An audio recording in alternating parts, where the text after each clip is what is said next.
नमस्कार, जय हिंद, जय भारत। हमारा भारत देश एक विशाल देश है।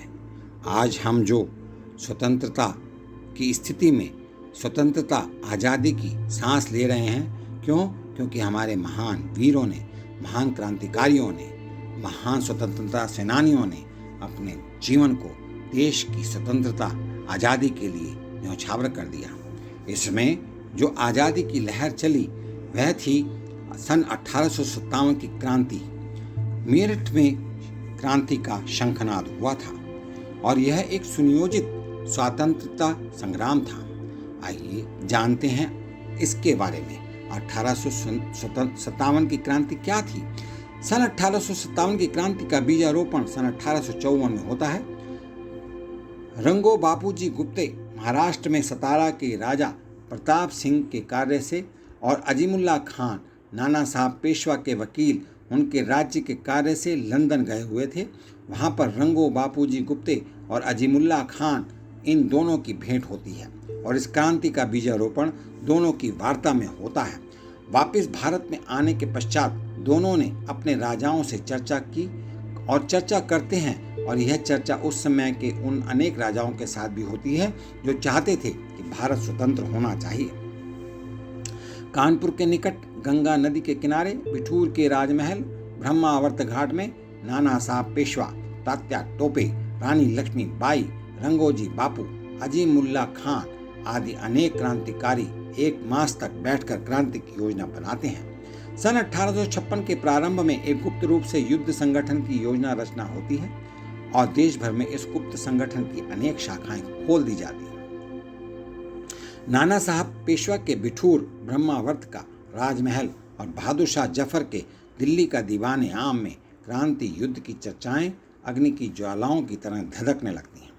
एक साथ पूरे देश में क्रांति का दिवस दिनांक 31 मई सन 1857 निश्चित हुआ। यही दिन क्यों चयन हुआ? मई मास में ग्रीष्म ऋतु रहती है, इसीलिए हुआ। अधिकांश अंग्रेज अधिकारी उस समय पर्वतीय क्षेत्रों में चले जाते हैं और इस समय युद्ध होगा तो अंग्रेज अधिकारी युद्ध में लंबे समय तक टिक नहीं पाएंगे। यही सोच करके 31 मई सन 1857 को रविवार भी था। रविवार को सैनिक छावनियों में अवकाश रहता है, जिससे वो आराम की अवस्था में होते हैं। रविवार के दिन एक साथ क्रांति होगी तो सेना को संभलने में भी समय लग जाएगा। ऐसा सोचकर दिनांक 31 मई सन 1857 का दिन निश्चित हुआ।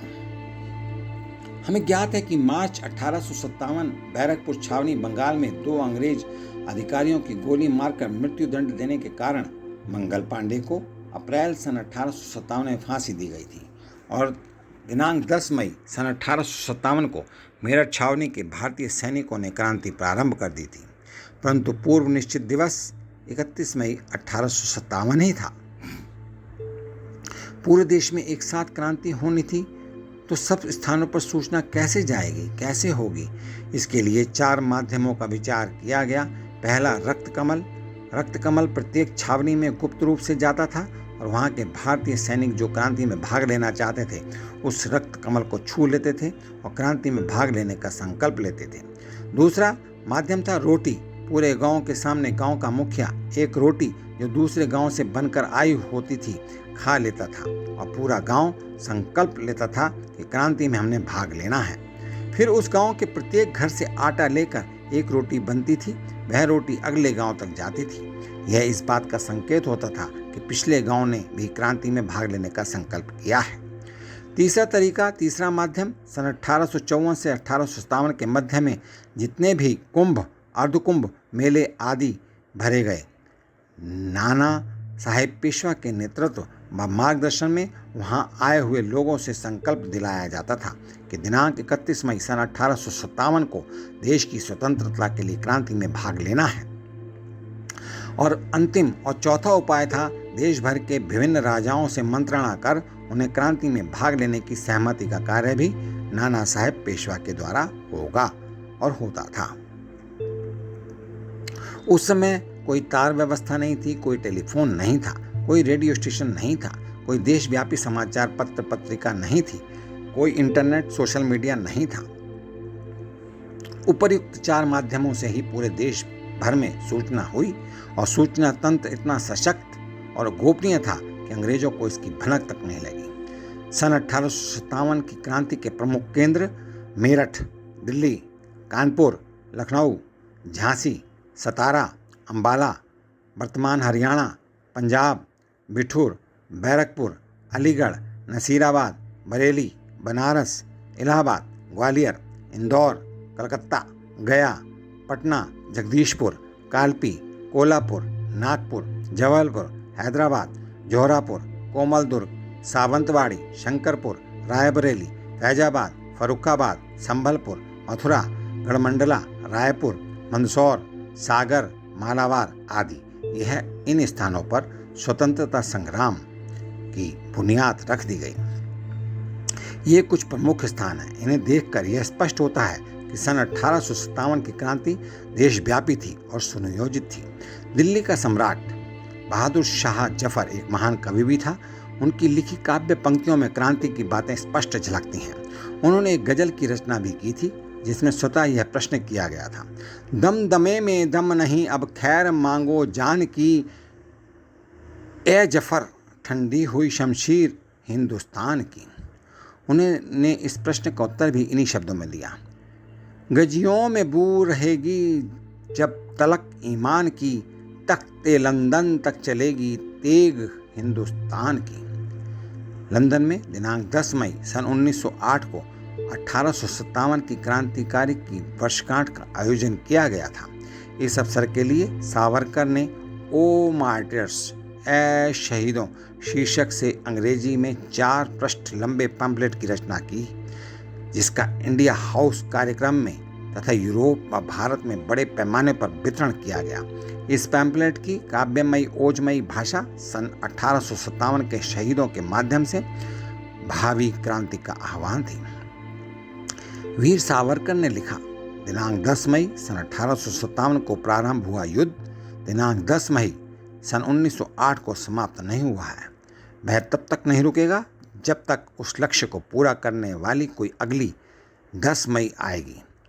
ओ महान शहीदों, अपने पुत्रों के इस पवित्र संघर्ष में अपनी प्रेरणादायी उपस्थिति से हमारी सहायता करो।